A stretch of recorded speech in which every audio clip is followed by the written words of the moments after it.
Anger is often a punishment you give to yourself. It's the result of your belief or your perception that somebody has wronged you. But the idea of you carrying anger about something that happened that somebody else has probably moved on from is causing you grief, even though a lot of times anger it feels like justification. You feel like somebody wronged you. You feel like somebody did something that threatened you, even if it wasn't threatening. Maybe it was in traffic, I felt like somebody's driving slow or they're being an idiot.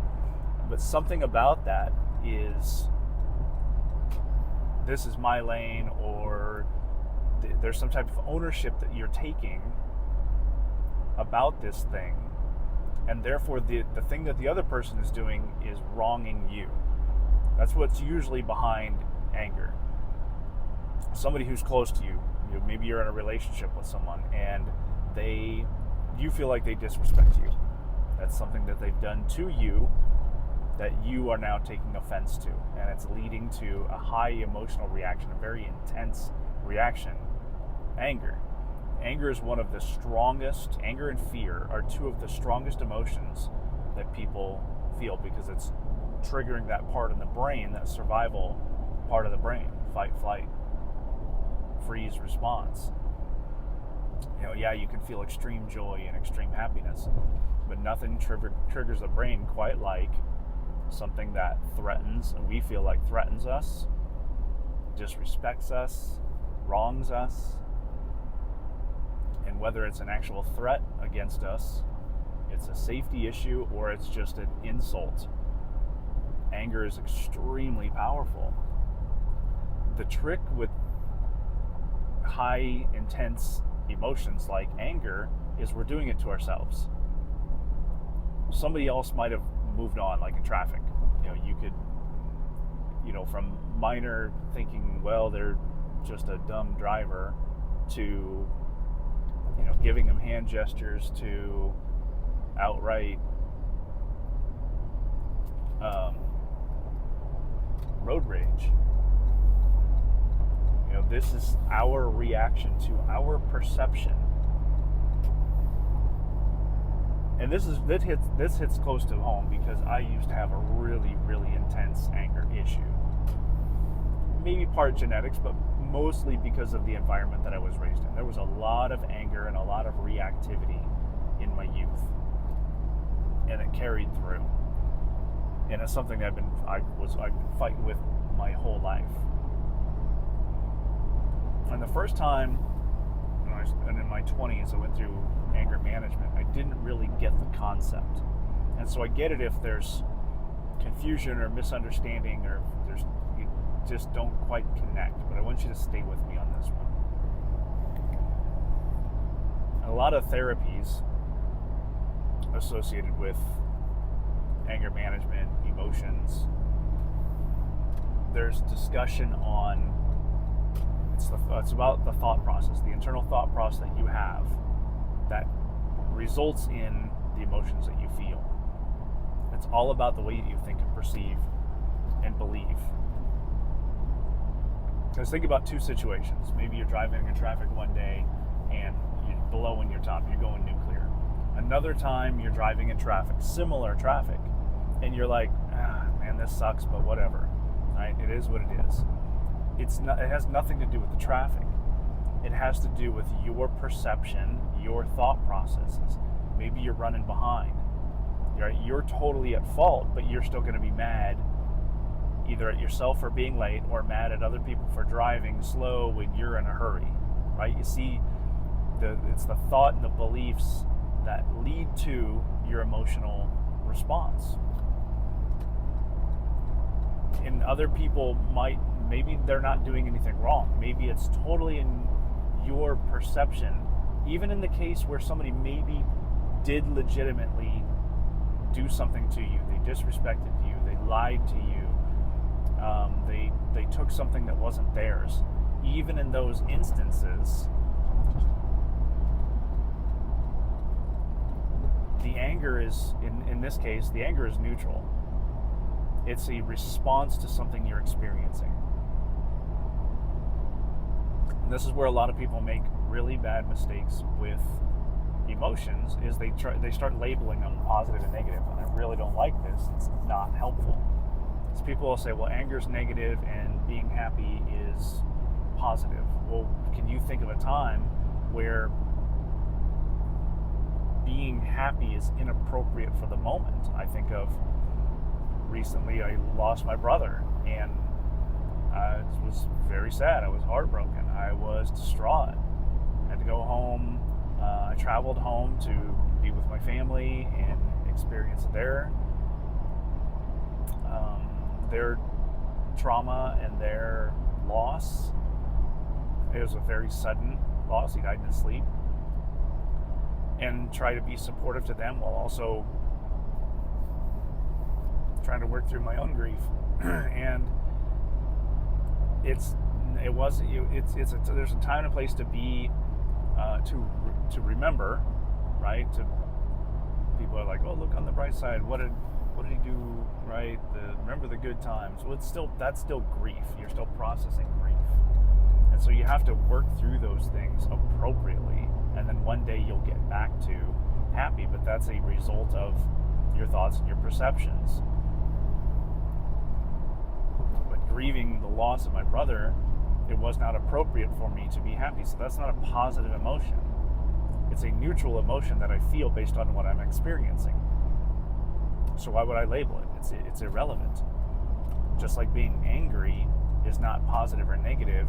If you are justified, say somebody legitimately takes something or threatens you deliberately, if you are justified in your anger, then it's not a negative emotion. It's what you're experiencing based off of your perception. So therefore, the only thing that makes the experience positive or negative is actually thinking of it more productive, counterproductive, is how are you responding to this feeling of anger based on your experience. If somebody disrespects me, says something to me at a bar or a club, and they insult me and then I swing first, that's actually not good, even though I feel justified in my anger.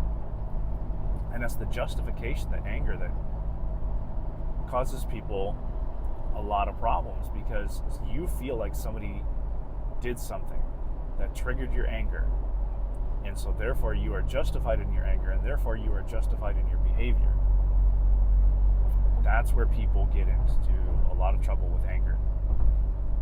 And being able to take a couple seconds and do the things that they talk about in mental performance and resilience, mindfulness, and take a breath and muscle relaxation, calm yourself down, that is the answer. Because then you can determine, okay, I am justified in my anger, but what am I going to do about it? But allowing people to live rent-free in your head simply because you don't understand or respect how the brain works, this is not. And this is where I finally took responsibility. I finally took accountability for what I was doing to myself. Was I'm not broken. I felt broken. I felt like I couldn't control it. So therefore, I a lot of times didn't try, and it controlled me. But having this mindset that it's a natural biological response that everybody experiences. And if you have a limited understanding of your emotional reactions, you're going to continue to be a victim of those emotional reactions. Because emotions are neutral. Okay, so I'm in traffic and I'm angry. Why am I angry? I'm not in a hurry. Okay, so I'm not behind. I'm not going to be late for anything. Then what is it? Well, I just have this perception that other people should or should not act a certain way. Okay, so that sounds like I'm doing it to myself, even if I feel justified. So you can think about that in anything else. People that, experience anxiety. I'm not talking about clinical anxiety. I'm talking about people who experience anxiety. That's a combination of things. I feel nervous and I feel this intense physical reaction to being nervous. That's what anxiety is to most people. Not the clinical anxiety, just I feel anxious. You're doing it to yourself. Why do you feel nervous? Why do you feel scared? Why do you feel whatever it is that you feel that drives that emotion? That's the answer. That's processing your emotions. That's when people say processing emotions, that's stupid. No, that's the appropriate reaction to a biological response you're experiencing in your body that everybody experiences. You just experience it different. And so understanding how you feel certain things typically is going to help you expand your vocabulary. It's going to expand your self-awareness, and it's going to allow you to do something about it so that you have better outcomes. So you have the outcome that you desire based on what you're going to do about it, meaning your thoughts. Okay, there's a perfect example. Some dude unnecessarily cut me off. Yeah, I'm irritated. I'm super irritated because there's nobody behind me. He could have waited a couple more seconds. I would have driven by and he could pop in. But now here he is, one car length ahead of me, and I feel justified in my frustration. But I'm taking accountability for it, understanding that, okay, he's in front of me. What am I going to do about it? Nothing. Who cares?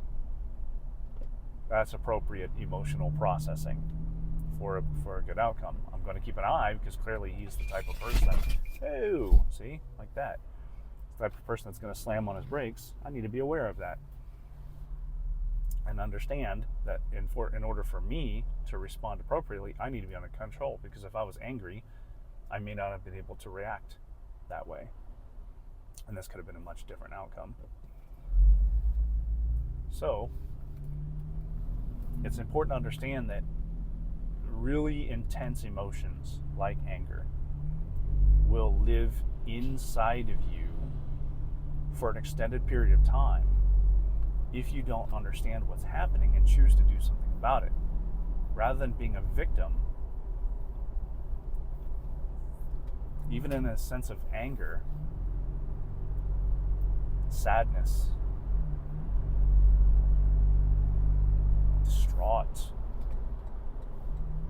depression, as in sad, not as in clinically depressed, but just a resulting emotion of the way that you think about anything. And then decide, I'm going to take responsibility for that and do something about it, because I don't want other people's reactions, other people's actions to have an effect on me. I don't want to be a victim of my environment. I don't want to be a victim of circumstances. And that's people that feel strong emotions and connect the emotion to the event and say, well, that caused me to feel this way. Wrong. Nobody can make you feel anything. No one can make you feel anything. I don't care the circumstances. It might be very intense, and you might be right in that a certain situation is dangerous or scary or unfair. Got it. But remember, that's your interpretation. Because you can think of two situations that you experienced and you had different emotional reactions. Or you have two people experience very similar circumstances and they react totally different. Why? It's about their thoughts and their beliefs about the experience and their ability to manage the environment. Why do people get so scared about public speaking? Why is that such a big deal? Especially when it comes to like being in a classroom with your peers.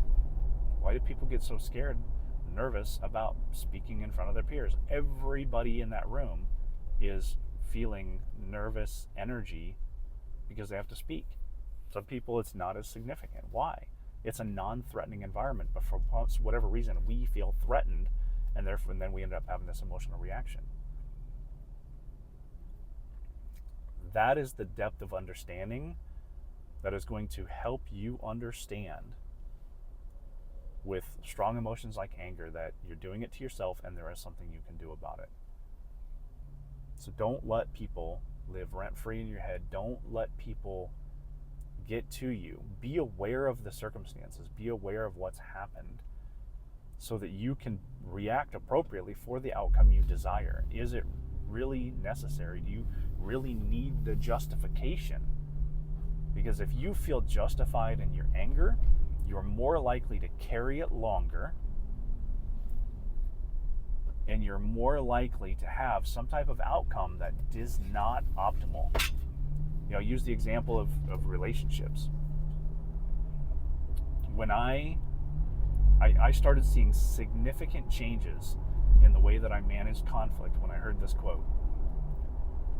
And it says, when you experience conflict in your relationship, it's the two of you versus the problem, not you versus your spouse or your significant other. That changed my perception and my beliefs and my thought processes about conflict with my wife. So that when we experience conflict, it is now, how do I handle this with my teammate and I against the problem? So it's no longer adversarial. It's no longer, I'm going to get upset because I feel justified in my anger because I feel like she's done something wrong against me. I've changed my thought processes and I'm able to handle the situation better. So that's a suggestion I give to you is find out how you are perceiving and how you're approaching situations so you can manage them better, and understand that anger is a punishment you give yourself. And so stop doing it to yourself.